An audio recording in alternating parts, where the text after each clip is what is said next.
आजपर्यंत तुम्ही इतिहास जर बघितला तर महाशिवरात्रीला दरवर्षी रेट चढत असतो, ते कधी उतरत नसतो.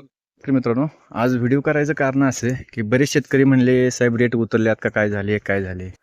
तर अजिबात काय रेट उतरले नाहीत. आमच्याकडे रेटचा विचार केला तर साधी सोनाका, माणिक चमन ह्या ज्या व्हरायटी त्या त्यांचा 4 किलोचा रेट 300 ते 340 पर्यंत आहे.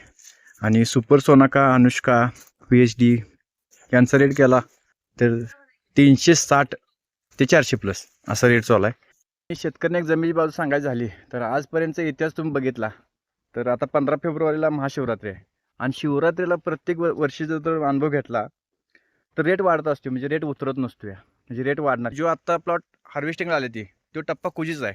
म्हणजे कुजीच्या टप्प्यातून जे बागा वाचले त्यात आता किती माल आहे तुम्हाला माहिती आहे, किती गड राहिले ते, काय राहिले ते, आणि माल पडताना पण कमी पडला होता. त्यामुळं व्यापाऱ्याने जर माल घेतला तर त्याची काही पूर्ण भरती होईल एवढा काय माल नाही.